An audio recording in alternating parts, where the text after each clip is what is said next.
the spring of 2020, the term Victory Garden began floating through the air for the first time in a while. People were stuck at home, doing their best to keep their trips to the grocery store at a minimum. What better time to try their hand at growing their own crops? But this isn't the first time that the idea has swept the nation. Victory gardens first started popping up in Americans' backyards or small community plots during the First World War. At this time, they were called war gardens, which had a decidedly more somber ring to it. In 1917, Charles Lathrop Pack, a third-generation timberman and multimillionaire from Michigan, organized the War Garden movement. He created the National War Garden Commission, which encouraged Americans to grow their own food. In his words, this would increase the food supply without taking away from land already devoted to growing crops for troops and allies. The War Garden Commission created printed material in order to encourage all Americans to grow a war garden, including pamphlets with helpful tips and propaganda posters.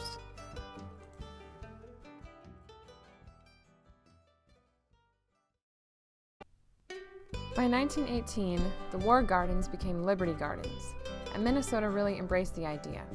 If you didn't have land to contribute to the effort by growing your own garden, then the community around you would find some for you to use. Not only did it become a hobby that many amateur Minnesotan farmers fell in love with, it became a matter of patriotic pride. The propaganda posters designed and distributed by the War Garden Commission did their job, at least in Minnesota. According to the Minnesota Garden Club at that time, the citizens of Minneapolis alone grew 10,000 war gardens, leading the nation. No other city in the nation got even close to that number.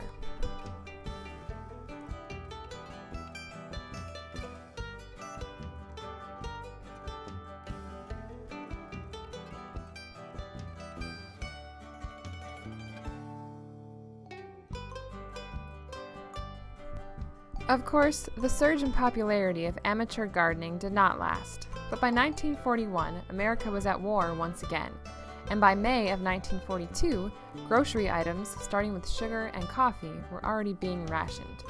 It didn't take long for the Department of Agriculture to start cranking out literature, including instructional pamphlets, propaganda posters, and other material to start encouraging Americans on the home front to once again begin growing their victory gardens. This had several purposes, of course, but the main purpose was to secure all commercial agriculture for transport to American troops and allies overseas.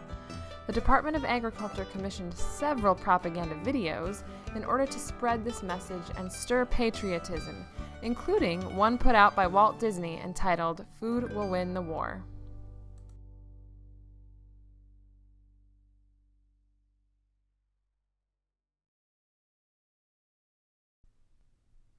Stearns County embraced the Victory Garden idea, much as it had during the First World War.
The Victory Garden program peaked in 1943.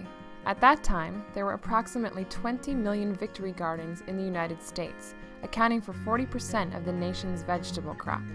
Some victory gardeners may have even gotten a bit overzealous, as many recollect wasting several crops they couldn't even give away. The popularity of victory gardens, of course, faded away once the war was over and the need for them diminished. There were no more propaganda posters encouraging it, and millions of Americans retreated to the suburbs where more private, backyard farming took place. But when COVID hit in March of 2020, there was a familiar refrain in the air once again. Interest in gardening has been significantly higher this last spring and summer, as people not only reap the delicious bounties of their hard work, but find an escape in the solace and joy of gardening.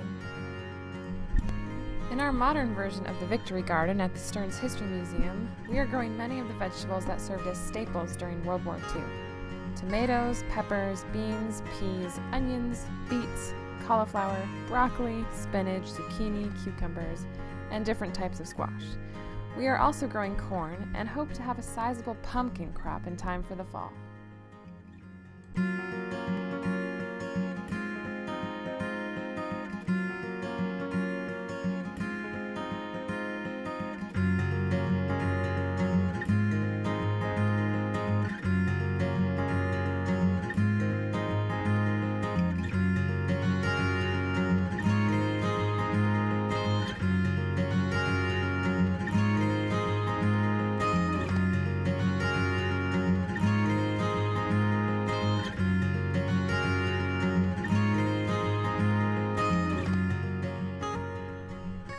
In the history business, we often hear the phrase, history repeats itself.